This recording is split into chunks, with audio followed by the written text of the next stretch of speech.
Normally it's cows that are branded, but this is Parmigiano Reggiano from Italy, often referred to as Parmesan cheese. Parmesan does start with cows, but it's only their milk we want. This dairy in Mantova, Italy uses half a ton of milk for each block of cheese. It's made in these huge copper vats. Each one holds 990 litres, enough to make 2 giant Parmesan wheels.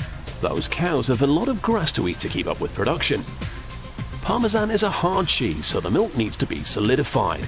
The ideal temperature for this is 33 degrees.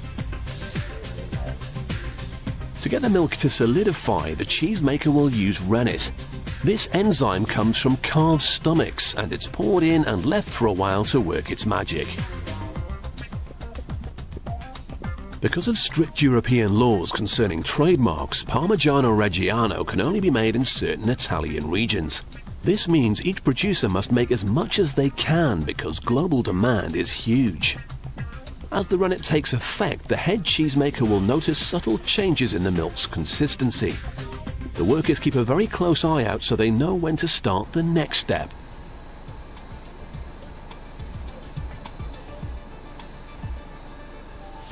When the time is right, they get to work.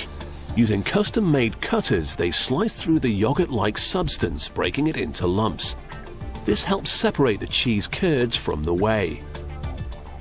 After 3 minutes of this, the temperature is raised and the 2 parts separate. The solid curds fall to the bottom, leaving the liquid whey at the surface. This custom-made knife costs over £4,000 and is designed to cut the big lump of cheese at the bottom of the tank in half. In the Parmesan business, high-tech goes hand in hand with old school. The cheesemaster now uses his big wooden paddle to lift the 2 halves so his colleagues can wrap them in cloth. If they left the cheese at the bottom of the tank, someone would have to climb inside to get them out. This way is far easier.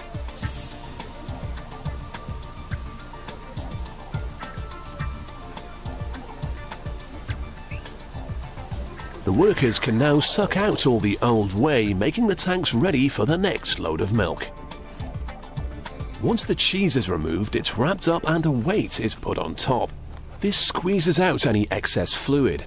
As a hard cheese, Parmesan needs as little fluid as possible.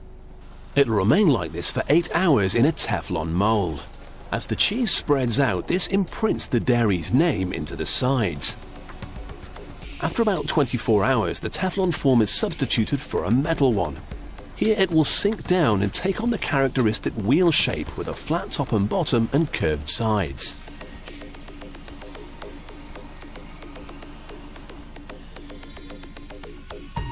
After 3 days in their molds, these cheeses could really do with a bath. A salt bath. This process actually improves their cheesy smell. The cheese is left in this salty brine for a month before it's taken out to be dried. This helps improve the cheese's final flavor.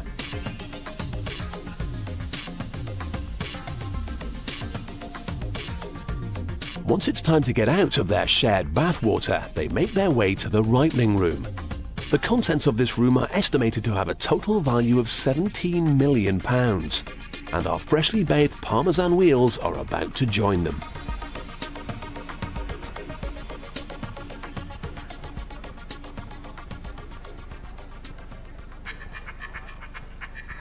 The wheels will spend up to 2 years in here maturing slowly.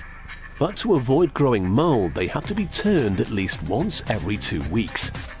Turning this many cheeses would be very dull and very hard, so a robot is used instead. Although after doing this job for such a long time, it looks like the robot could also do with some turning.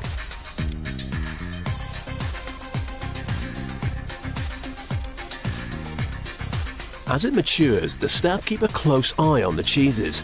Using his official hammer, the head cheesemaker will tap on a random sample. His expert ear knows the sound of a good Parmesan from a bad one.